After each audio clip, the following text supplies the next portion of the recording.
Salut les amis, aujourd'hui After Zap Image numéro 709. Pour débuter, on va revenir sur la finale de la Ligue des Champions 2017. C'était il y a 3 ans, jour pour jour. Le Real Madrid s'était imposé 4-1 face à la Juventus. C'était le 12e sacre européen des Madrilènes. Cristiano Ronaldo avait inscrit un doublé, il avait été élu homme du match. C'était un match d'ailleurs un petit peu particulier, un match assez équilibré en première période, il y a un partout, on se rappelle d'ailleurs du but magnifique de Mario Mandzukic en première période, ce retourné acrobatique assez incroyable, et puis la physionomie du match va totalement changer en seconde mi-temps, les Madrilènes vont marcher sur la Juventus.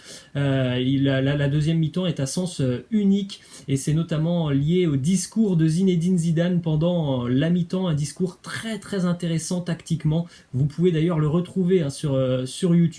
Il va donner des grosses indications à ses joueurs pour appuyer là où ça va faire mal du côté turinois, et c'est exactement ce qu'il va se passer en seconde mi-temps. Ensuite, on continue les amis avec le décès d'un des présidents historiques du football français, Jean-Claude Hamel, ancien président de la JOCR, président de la JA pendant presque plus de 40 ans. Un homme qui a vraiment contribué au succès de la JOCR, puisqu'il y a une bonne vingtaine d'années, la JA était l'un des plus grands clubs français. Ça fait peut-être bizarre de se dire ça aujourd'hui, mais oui, Auxerre a été l'une des meilleures équipes de France. La JA a d'ailleurs été champion de France en 1996, plusieurs participations en Ligue des Champions aussi dans les années 2000, c'est lié au travail de cet homme et évidemment au travail de Giroud, un homme qui a fait beaucoup évidemment pour l'AJ Auxerre. Ensuite, on continue les amis avec cette petite anecdote qui concerne Pavel Nedved, l'ancien international tchèque, Ballon d'Or 2003. Il y a 11 ans, Pavel Nedved prenait sa retraite. Il avait reçu une offre de l'Inter, mais plutôt que de trahir la Juventus, il avait décidé de prendre sa retraite. Il avait annoncé « Je peux vivre sans foot, mais je ne peux pas vivre sans la Juventus ». Aujourd'hui, on rappelle qu'il est vice-président du club turinois. Ensuite, une déclaration de Vicente Lizarazu qui nous dit « Commenter 20 grands matchs de Ligue 1, dont les 10 plus belles affiches. On n'a pas réfléchi longtemps avec Grégoire ». Donc oui, l'année prochaine, on aura l'opportunité de voir les matchs de Ligue 1 commentés par Grégoire Margoton et Vicente Lizarazu. Ça va certainement changer de Stéphane Guy sur Canal. En tout cas, on verra les prix de cette chaîne Téléfoot. Ça risque évidemment d'être un peu cher, de devoir cumuler les abonnements, peut-être Mediapro plus Téléfoot, peut-être plus Canal. Donc ça va être encore une fois assez cher l'année prochaine pour pouvoir voir du football. On poursuit avec cette info du côté de l'Olympique Lyonnais. Christophe Revel quitte la sélection marocaine et succède à Grégory Coupet comme entraîneur des gardiens de l'Olympique Lyonnais. On rappelle que Grégory Coupet s'est engagé du côté de Dijon il y a une bonne dizaine de jours. Autre info du côté de l'OL, les dirigeants ont enfin levé l'option d'achat de l'attaquant Karl Toko Ekambi en provenance de Villarreal. Donc l'international camerounais s'est engagé pour 4 saisons avec l'Olympique Lyonnais. Autre info du côté de l'OL qui concerne Oussem Aouar. Oussem Aouar a un bon de sortie pour cet été. Après, évidemment, reste à convaincre aussi Jean-Michel Aulas avec une offre assez suffisante. En tout cas, il y a deux clubs qui semblent être très intéressés par Oussem Aouar. C'est Manchester City et la Juventus. Donc ça, on le savait. La priorité du joueur, c'était plutôt Manchester City, mais voilà, le fait que City soit pour le moment toujours exclu de Ligue des Champions, ça fait un petit peu pencher la balance du côté de Turin. Maintenant, pour le joueur, on pourrait certainement discuter autour de 50 millions d'euros. Ensuite, une info qui concerne le Stade Rennais et un joueur assez expérimenté, à savoir Jérémy Morel, l'ancien Marseillais. Il y a 3 clubs qui semblent être intéressés par Jérémy Morel, à savoir Lorient, Lens et le Stade Brestois. 3 clubs que l'on va retrouver en Ligue 1, 3 clubs qui ont besoin d'hommes expérimentés. C'est le cas de Jérémy Morel. On rappelle que Morel a déjà évolué à Lorient pendant presque 10 ans, et c'est d'ailleurs les Lorientais qui pour le moment tiennent la corde dans ce dossier. Ensuite, une autre info justement d'un joueur du Stade Rennais, puisque Mbaye Niang serait le premier choix d'André Villas-Boas pour se renforcer offensivement. L'OM serait en discussion avec le Stade Rennais. Visiblement, le Stade Rennais demande entre 15 et 20 millions d'euros.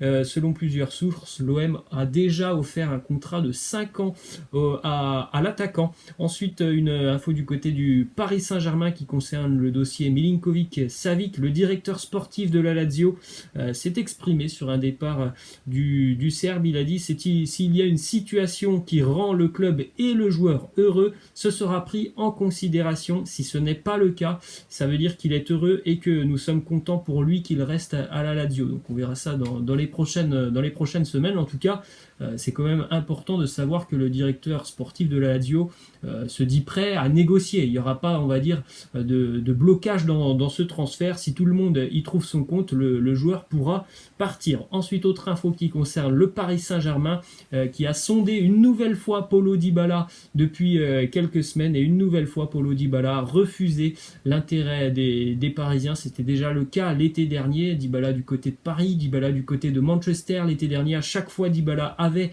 refusé ses avances. Le joueur veut rester le plus longtemps possible du côté de Turin. Il va certainement prolonger son contrat avec la vieille dame. On se dirige maintenant du côté de l'Espagne. On le rappelle, la Liga fera son retour dans une petite semaine maintenant. Et on rappelle aussi que le Real Madrid jouera les derniers matchs de sa saison, non pas au Bernabéu, mais au centre Alfredo Di Stefano, qui est le centre d'entraînement des Madrilènes. Tout ça pour que les travaux du Bernabéu puissent évoluer assez rapidement. Et vous avez l'image du futur Bernabéu. Normalement, c'est prévu dans 2 ans, le stade qui sera totalement métamorphosé. On continue les amis avec cette info du côté du Real Madrid. On rappelle que les matchs se joueront évidemment à huis clos. Donc le club a laissé le choix aux supporters madrilènes pour avoir une réduction par rapport au match où les supporters ne pourront donc pas venir au stade. Moins 25% sur le prix d'abonnement actuel, moins 25%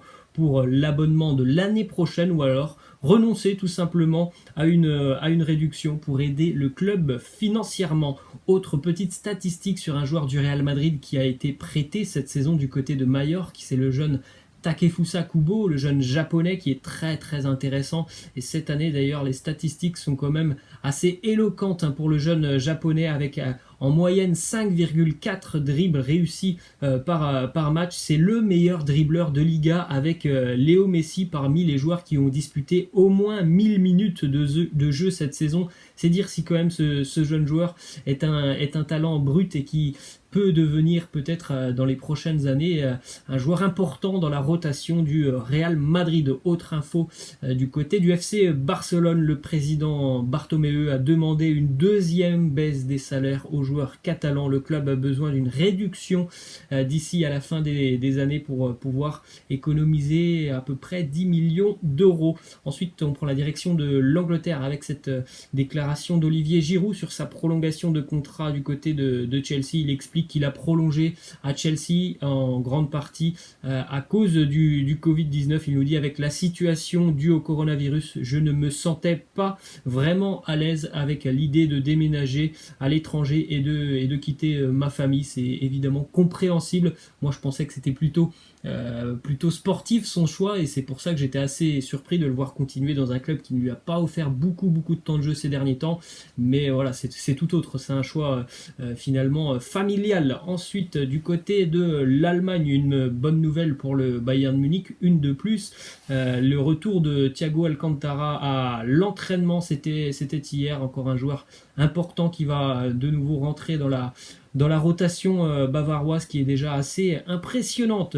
Une petite info aussi qui concerne les célébrations qu'on a vues ce week-end en Bundesliga pour rendre hommage à George Floyd. Gianni Infantino, président de la FIFA, s'est exprimé. Il a dit: les récentes manifestations de joueurs lors des matchs de Bundesliga mériteraient des applaudissements et non une sanction, puisqu'il pourrait y avoir une sanction de la part de la fédération allemande. Ensuite, direction le Portugal avec cette info du côté du FC Porto. Vincent Aboubakar a été placé sur la liste des transferts. Une saison très compliquée pour Aboubakar. Il ne joue quasiment jamais avec le FC Porto. C'était déjà le cas l'année dernière pour lui, donc il est peut-être temps de changer de club tout simplement pour Aboubacar, de retrouver du temps de jeu. On sait que c'est un attaquant très performant. Et on va terminer les amis avec la question de fin qui concerne les numéros 9 de Première Ligue et qui est le meilleur numéro 9 de Première Ligue selon vous? Harry Kane, Sergio Agüero, Pierre-Emerick Aubameyang ou encore